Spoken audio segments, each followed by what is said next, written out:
Good evening, everyone.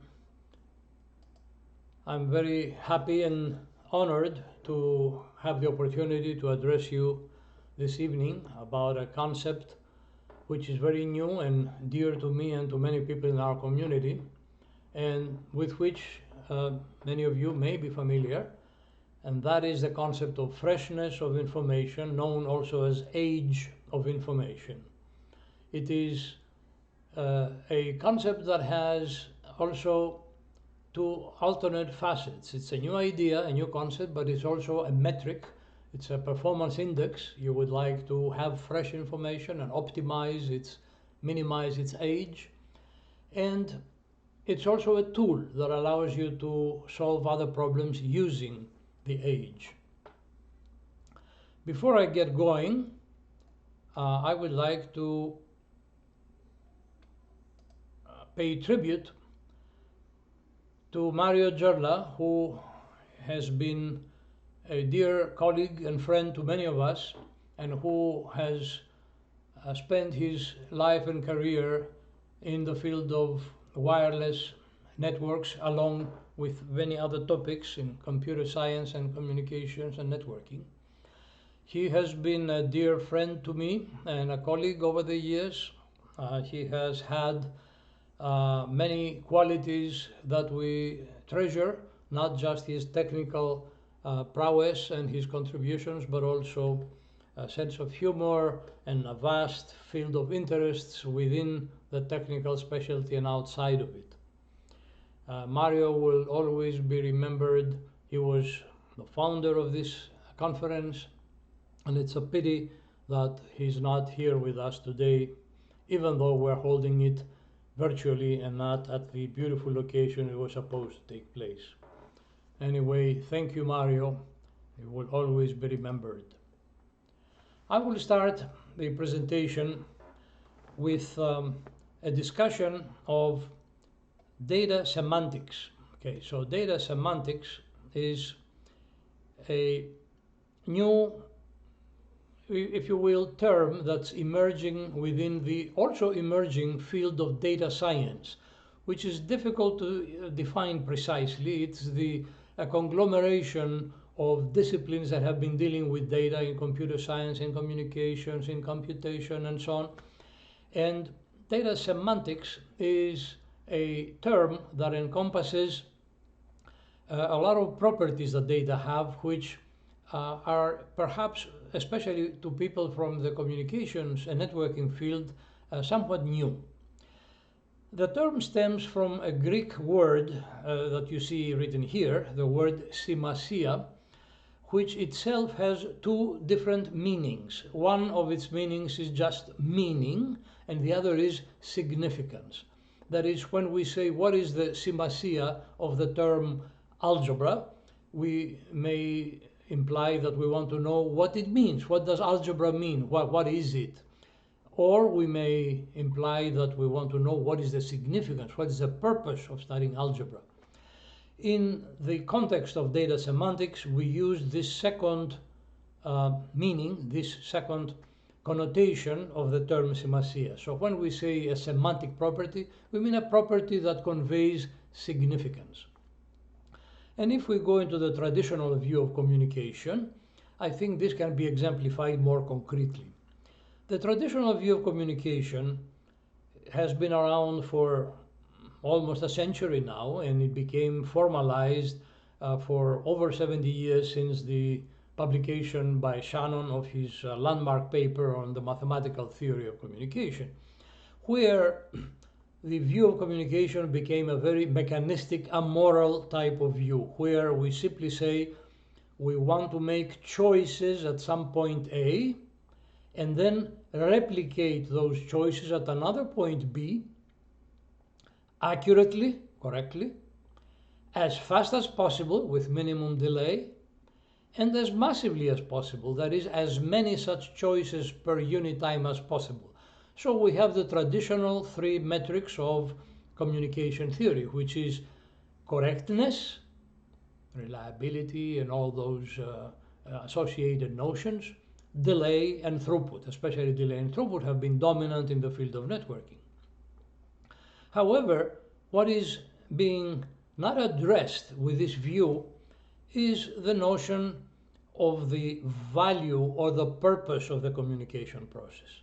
And that's where data semantics comes in.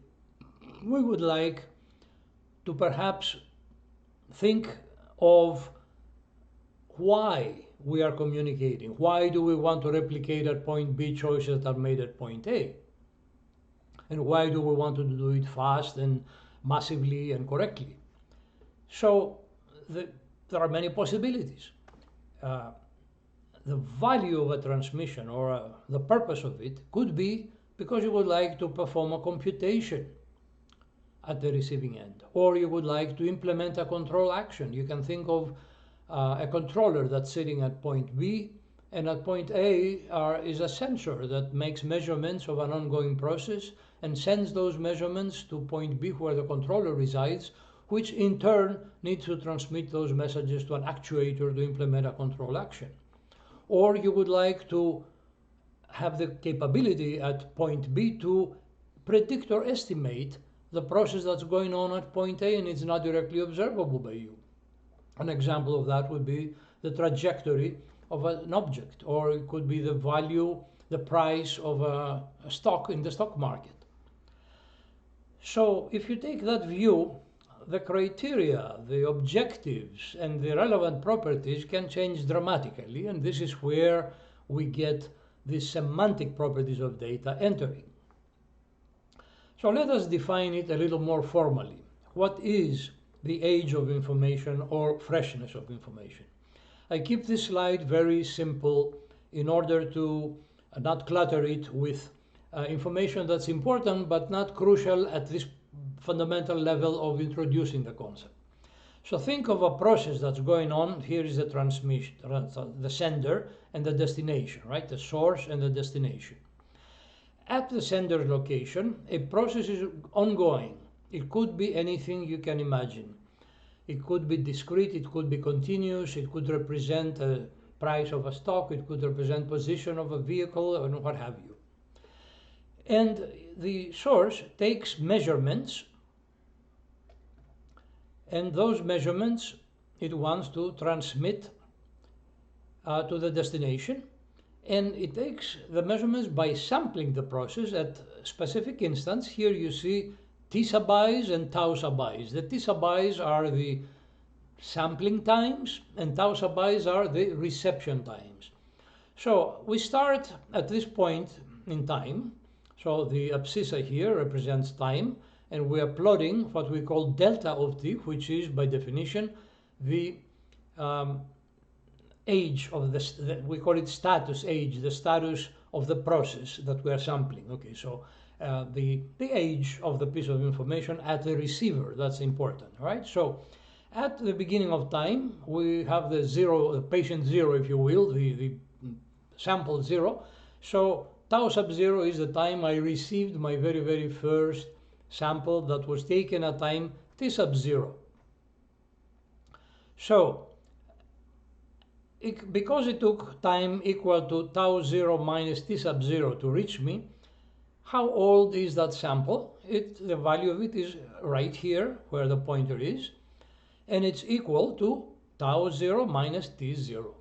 Now, of course, the age keeps growing because in the lack of new piece of information, what I received at this time keeps aging, becoming older.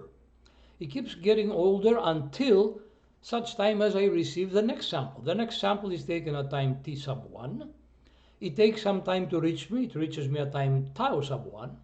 And the amount by which the age drops, since I now got a fresher piece of information, is equal to the difference between T1 and T0, which is the intersample time. So the age dropped by this amount, and this is a trapezoid that you see here. And that new sample keeps growing. The age of it, which starts at this value, keeps growing linearly as time goes on until I get the next sample, which arrives at time tau 2 and was generated at time T2. And then it keeps growing like that. And you can see that this seesaw pattern is the, if you will, what we have called the coat of arms of the age of information. It's typical of how age evolves. Now, if I were to take the integral under this seesaw curve over a period of time and then divide by the length of that time, I will get the time average of that age, which, if my process is ergodic, would coincide with the ensemble value of the average age. Alternatively, I could be looking just at these peak points that represent the worst possible values of age that I have, and I don't care as much as for the time that it takes to go from one to the other, but I just like to take the average of these values. That is called peak of the age of information. And if I average the values, I get the average peak. So if you would like to give a definition, a formal definition, what is delta of t at time t? It is simply t, the current time, minus the time of sampling of the most recently received sample, right? So at this point here in time, this value is equal to the difference between t and, in this case, t sub 2, which is the sampling time of the most recently received sample. So it is quite simple when you first introduce it, but you can sense already that something more interesting and deeper is going on here. So let us first talk a little bit about the history of this field, which is very brief and very interesting. The first paper where this notion was introduced was published in a conference proceedings in 2012, and it was co-authored by Roy Yates from Rutgers University and some of his students, and it drew, frankly, as he himself admits, very little attention. It was some people who noted the potential merit and interest that this notion raises that made it pick up speed and spread very, very rapidly. By now, I should mention, we have over 400 papers that have been published, and at least 100 of them already within this current year. A colleague of mine, Yin Sun at the University of Alabama, with whom I'm collaborating, is religiously keeping a log of all published papers in the field. So if anybody wants to enter the field and do research in it and get acquainted with what has happened so far, can go to his website and find out everything about age of information, which is a very unusual and rare property for a field, for especially a young researcher who wants to choose a field to enter, and there can be so vast literature scattered in so many sources that it's quite a challenge to come up to speed with it. Here, at least we have one source that's all-inclusive. The concept is really not entirely new, because the notion of freshness has been around in computer science, but in totally different context and sense. It was never defined formally as we defined it in the previous slide, and it acquired new life, if you will, after 2012. Now, the applications are very numerous. The Internet of Things is full of uses, potential uses of freshness of information.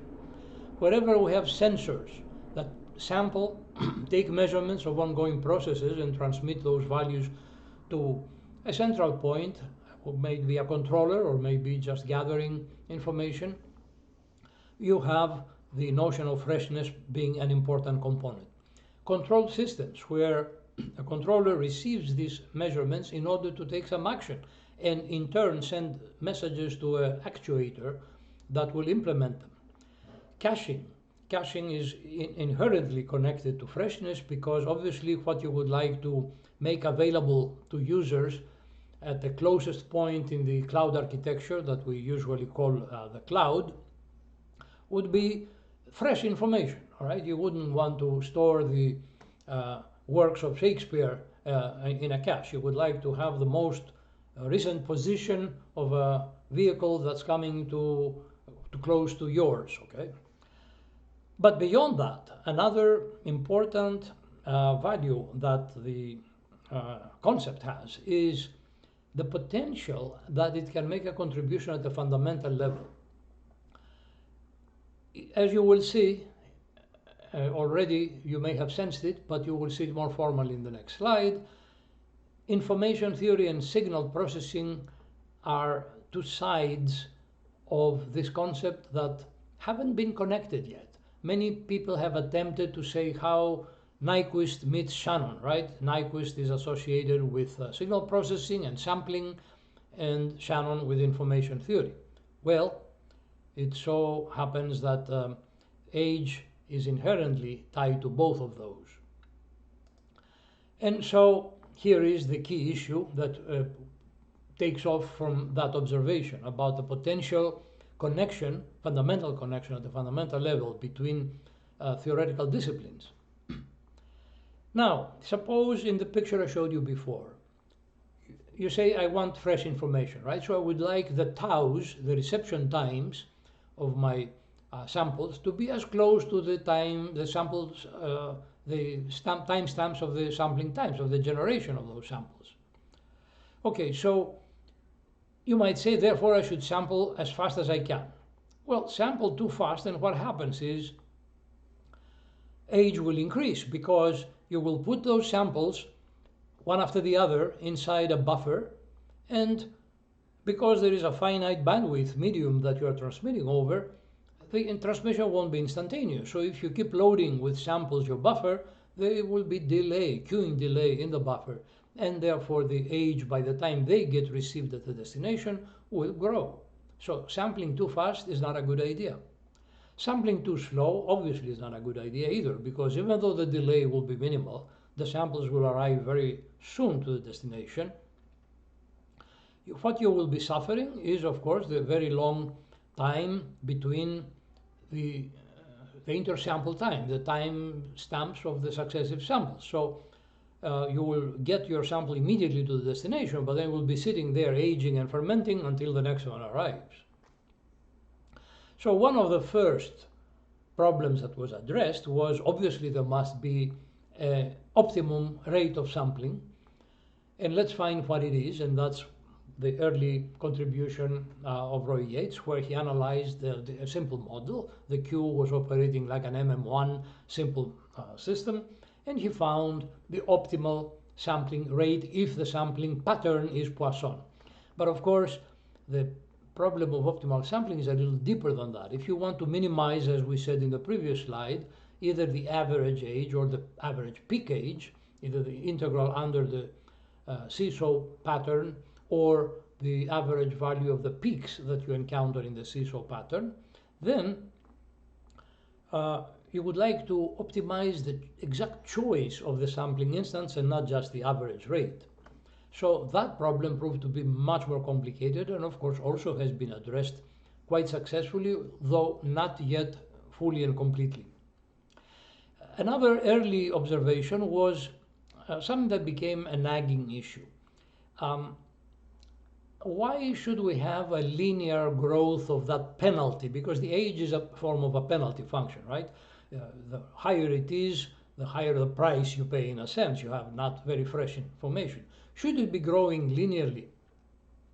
Or should there be a modified view of it that we might call effective age, where effective age is still an elusive term because we haven't been able to pinpoint what it should be. But you can get the drift of that, right? I mean, as we have age in individuals, okay, we can say somebody is 70-year-old, but because of his good health and athletic stature and training and all that, he may have an effective age of 40 as far as his health is concerned. Or the opposite, you can have somebody prematurely aged.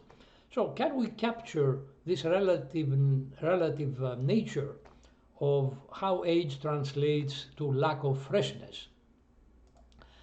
And before we address this, which we will in a moment, I would like to parenthetically address a new question, which is, okay, will we take it as gospel that we should minimize age? Why minimize age? Why? I mean, it sounds good that information should be fresh, but what is the purpose of having fresh information? Just think at the fundamental level. The only sensible answer for that, at least at the first basic level, is that the only justification for trying to minimize age is to predict with minimum error. If I have the value of the stock price of yesterday's, obviously I'm interested in the current value to decide should I buy, sell, do what with it. Or if I have a control of a autonomous vehicle, I would like to know the position, the most recent value of the position of another vehicle that's in danger of colliding with the vehicle I'm controlling. Right? And if I have information that's several seconds old, it doesn't help me to predict accurately the current or future value. So the more fresh the information, the smaller the error I make in predicting. So we would agree that that is the purpose, even though we said we may need to control or to compute, and then we should take that into account also. But at the first level, the sensible answer to minimizing age is because this will allow us to estimate with minimum error.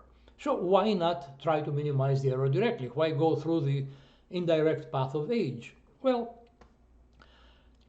it's simply, very often, if not in most cases, it makes the problem easier. You can easily minimize the error, more easily I would say minimize the error if you minimize the age than try to minimize the error directly. And if you go into the other uses of information like the computation purpose or the control purpose and so on, then you must take those into account, and so minimizing age has an impact on the purpose as well. So after these observations, let us go back to whether age as originally defined is the right measure. Well, a first observation is that the internal structure of the signal plays a role in the meaningfulness of the age. In the extreme, suppose you have a constant signal that doesn't change with time. If I take a sample and let it age forever in the destination, the age keeps growing, but the accuracy of the knowledge of what the value is stays the same because the signal doesn't change. Well, that's an extreme case. But if I just take a signal that has high correlation inside it between its samples, then obviously a linear penalty for a value that I receive that keeps aging is perhaps unnecessary and too harsh. It doesn't capture the real damage it does to my prediction ability.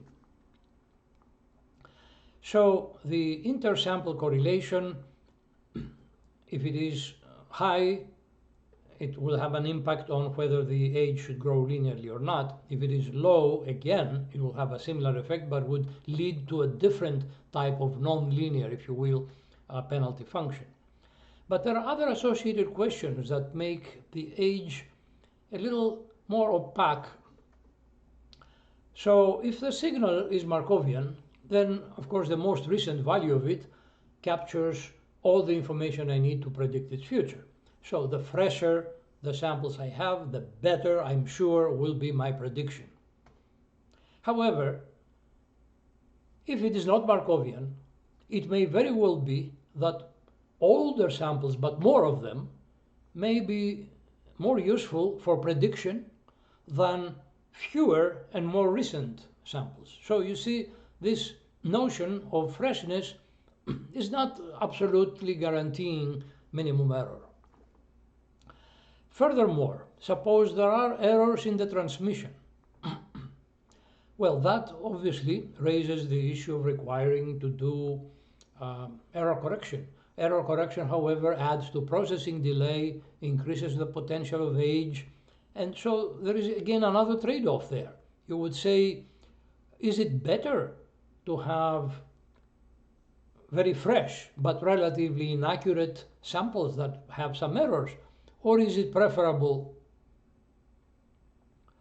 to have older samples that not as fresh but more accurate ones? This trade-off has been recently addressed but hasn't been resolved in its generality. But you can see how already new questions arise concerning what would be the right measure of freshness and for what purpose. So the notion of effective age, which would be another semantic property of data, arises in many different ways. And so that is great, right? When you work in a field and you see more new questions arising, there is nothing better than entering a field where the field is unplowed, because you open up paths very easily. If it is perfectly plowed, you have to solve very difficult unsolved problems in order to make a contribution. So here is one example of nonlinear age, how you would modify the penalty to capture the correlation content of your signal. If the signal has very little correlation between its samples, if every sample is independent of the previous ones, then clearly having a linear growth, so here you see a replica of the seesaw pattern, but not with a straight line connecting the points of reception and the successive points of reception of successive samples. You see an increasing convex function.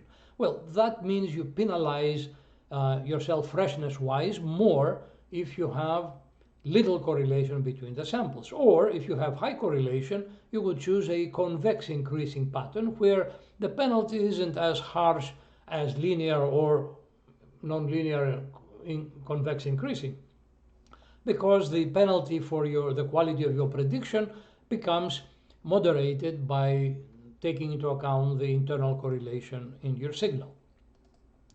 Here is yet another more advanced step in trying to find a surrogate, another form of measuring value of freshness.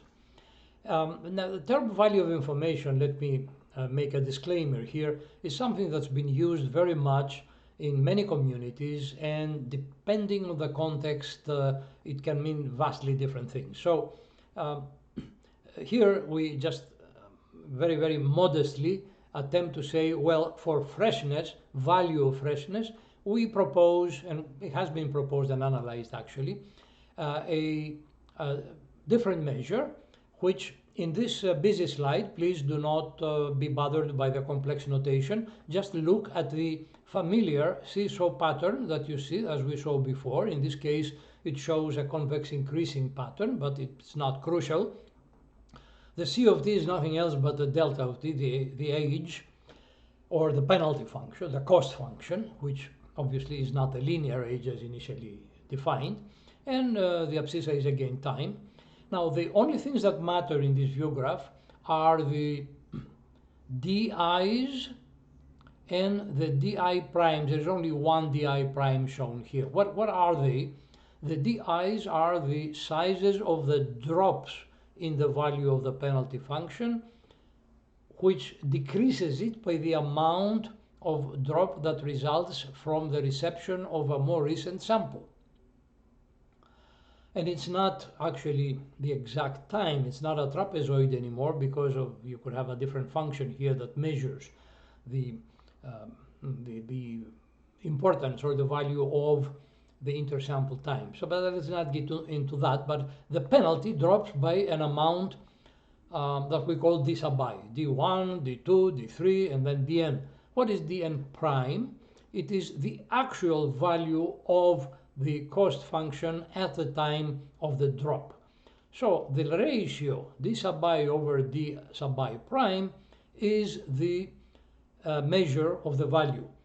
So the higher the value of d I prime, which is the peak value that you see here, the higher the d sub I should be, that is the size of the drop, in order to make the value of this new sample that you receive higher. If d sub I prime is very small, then a very small drop may be more valuable than a large drop from a very large value of the penalty. So this is an interesting proposal, and many people have considered other alternatives in considering alternate descriptions of value of freshness. And here is another one, which is relatively new. That's something we have been working on, my students and collaborators, and I should mention that there are many people who should take credit for whatever work I'm reporting on, because I'm working with them. There is a group of people at the Linköping University in Sweden. There's a group of people at the Naval Research Laboratory in Washington. There is a group of people at the Supélec in Paris, and people in China, and we have truly a virtual worldwide lab on which we work on age. So the age of incorrect information, what is it? The best way to understand this is to consider a special case of a signal, something that many times in our field harsh reviewers would call a toy problem, right? So suppose your signal that you are sampling at the source is just a two-state Markov signal. Okay, makes random transitions at random times between a good state and a bad state. Now, if the signal stays in the same state for a long time, as we saw when it is constant for all time, age is not too meaningful, right? Because you take a sample, it's in good state, state 1, let's say, is the good state, state 0 is the bad state. So you take a sample at state 1, it gets received after some time, and meanwhile, anything may have happened. Your signal may have made a lot of transitions between states, it could have stayed in the same state, but when you want to judge for prediction purposes what is the value of what the receiver received, what you should want to know as a transmitter is, I would like to know what is the time instant tau that the receiver received what I sent him when I sampled at time t. If that value happens to be the same as the current value at time tau that I see in my signal, then the information, even though it's old, it happens to be correct. What I would like to minimize is the length of time for which the receiver stays in an erroneous view of what the value of the state is. This problem has been known as remote estimation of the state of a Markov chain, right? So, in particular, you modify your model and say, suppose I require that the receiver is immediately able to convey to the transmitter the arrival time of a sample it just received. So it looks at the timestamp of the sample it received and sends back to the receiver over a dedicated channel in essentially zero delay that now I got your message that you sent me at time this by, okay?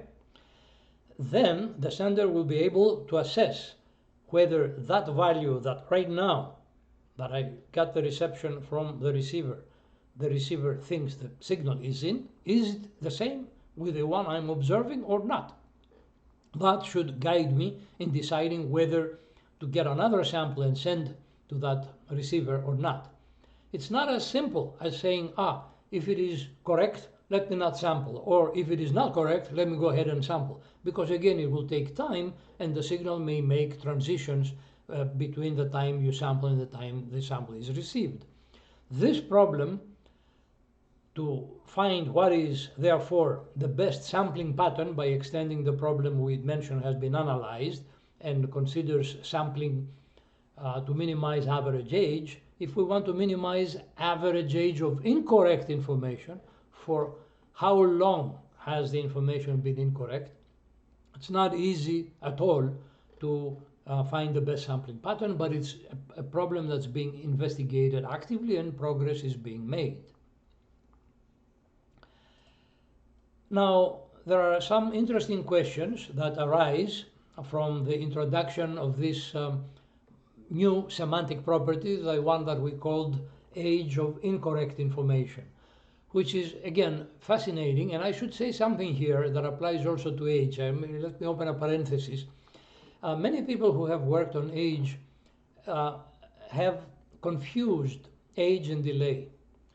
There have been people who considered models in which the sender samples regularly at fixed instants, and then because it takes some delay for those instants to arrive at the destination, they say those received samples are aged. Yes, of course they are aged, but because they are decoupled from the sampling effect, they are not constituting age, okay? They are just delay, the ordinary familiar delay. There has been so much done with minimizing delay.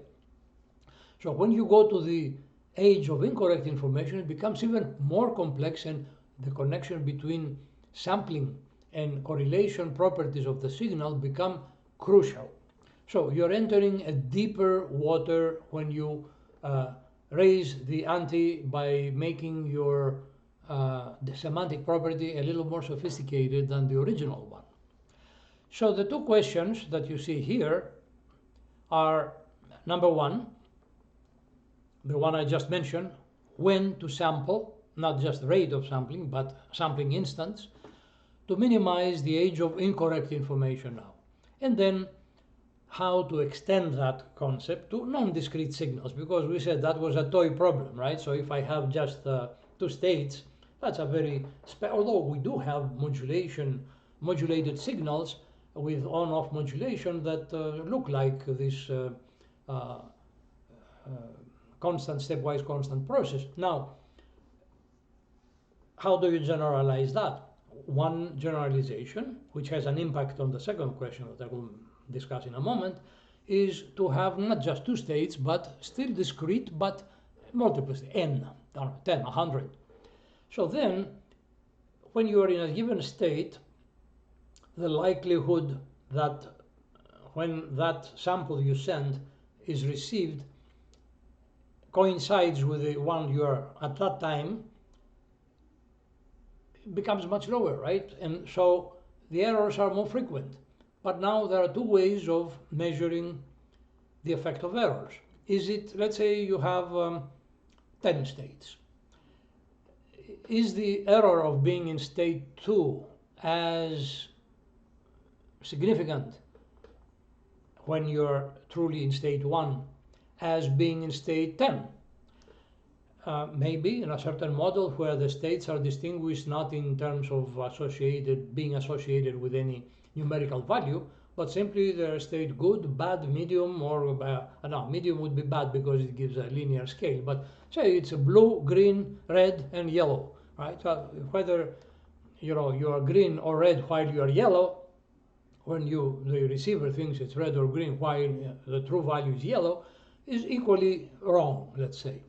But if indeed, as I said, the association of the different states is with a scale, like it represents values or monetary values or weight values or of some sort, then neighboring states that differ are less harmful than states that are not neighboring, that are separated far apart.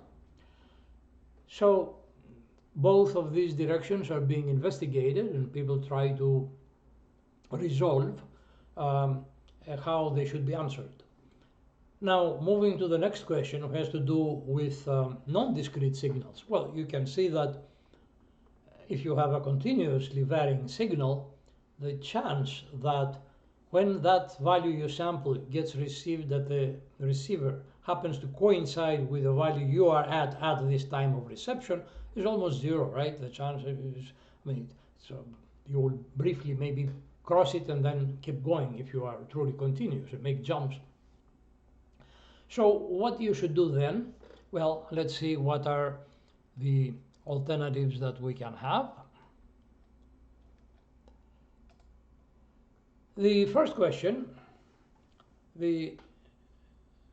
which is being investigated, as I mentioned, brings in a potential link between information theory and signal processing. We already have seen, and many people understand intuitively, how sampling and the Nyquist criteria relate to Shannon criteria, and the notion of compression of data we mentioned before. Is it better to compress a signal before sampling it and sending it, or better not? So we said we have more inaccurate measurements versus fewer accurate ones. These trade-offs were identified even at the age level. But here, when we talk about age of incorrect information, compressive sensing is a branch of signal processing that has been very heavily researched and investigated in the last, I would say, 15 to 20 years. And what it does is it takes a very different view of compression. It does the same thing. It tries to minimize the number of samples that are needed to be sent to provide the relevant information to the receiver. But instead of doing it in the traditional data compression source coding sense that communication and information theorists are trained to do, it does it the way the signal processing community is used to dealing with the dynamical models of how the signal evolves, which are also used in control theory a lot. And so the techniques they use for reducing the needed number of samples,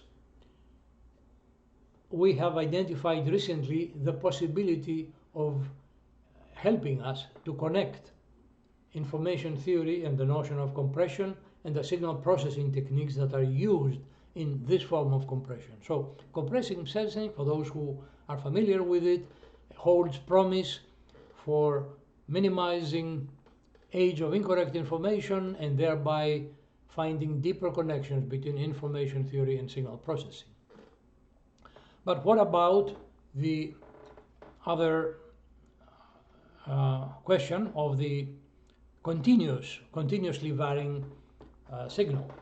Well, I think there is a natural and probably no other way to deal with the problem than simply make an implicit discretization of your signal, make an approximation and say, I put thresholds around a sampled value. So if I sample my continuous signal and I find the value 6.1, then I will put a narrow band of values around that, and I will consider it not an error event if I stay within that band. This allows you, not only it makes intuitive sense, but it allows you to use the rich theory of threshold crossings, level crossings, to analyze the problem. So when in the context that we described, you make you take a sample, you send it to the receiver tells you when it received it, and you find out what this time that the receiver tells you received your signal that you sent back at time t. You look at this time tau and see what is the value of your signal. If it is within the band, it's not an error. You interpret it as in the discrete case where it's correct. While if it isn't, and you have to deal with it in a way similar to the way you would deal with in the discrete case.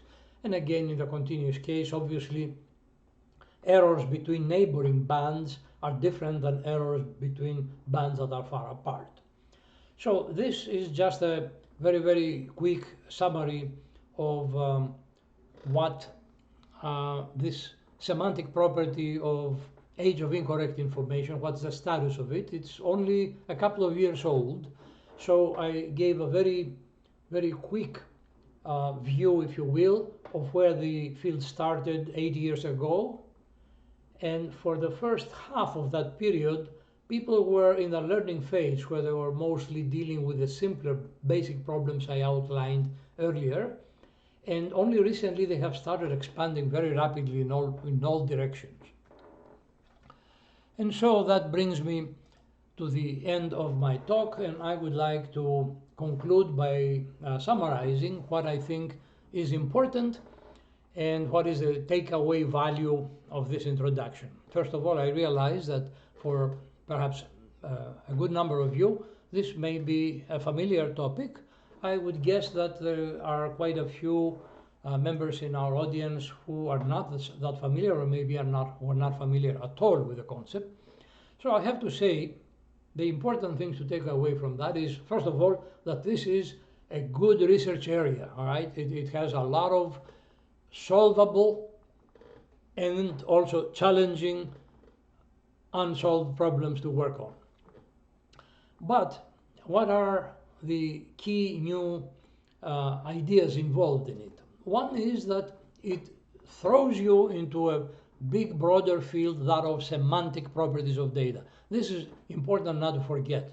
It's not just another epsilon delta variation of familiar topics like extending delay and so on, allocating resources. All these problems arise within the context of age, but in a totally different framework of metrics, what is important.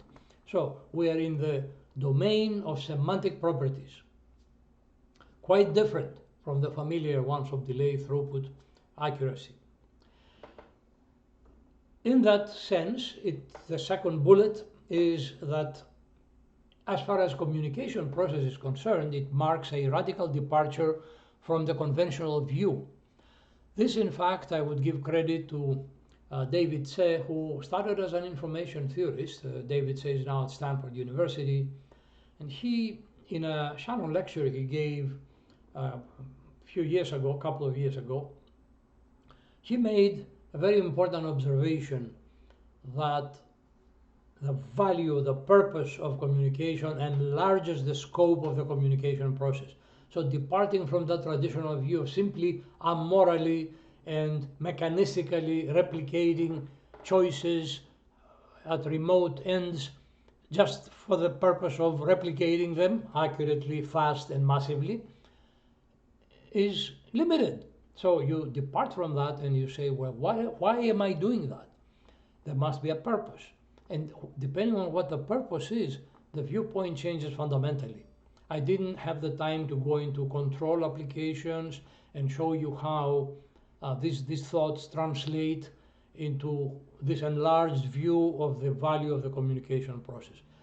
These semantic properties we discussed, age, effective age, age of incorrect information, and others that people have considered are examples of metrics that capture this modified view of communication, which is a departure from the tradition.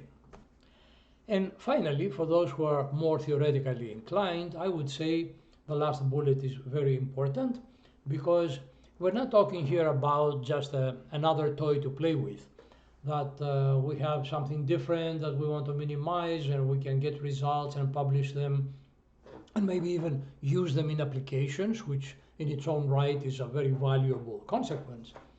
But for those theoretically inclined, it has the added, very important value of potentially linking fields that until now have been only intuitively understood as linked. Everybody has seen ICC, Information Communication Control, ICCC, Information Computation Communication Control. Everybody has seen those things, and there is the understanding that they are related. And there have been many concrete studies that exploit these relations. But we are far from fully understanding if there is a unifying framework to embrace all of them. And the new kid on the block is also signal processing, which is another field that's gaining more and more significance, another semantic term, significance, in the data science, which is the broader umbrella of the ICCCC, okay? Data science, anything that has to do with data. So with that, okay, here is semantic properties, examples of semantic properties, what is their value, novelty, departure from traditional molds and norms, and potential theoretical fundamental significance. With this, I will thank you very much for listening, and I will be happy to answer any questions. Thank you.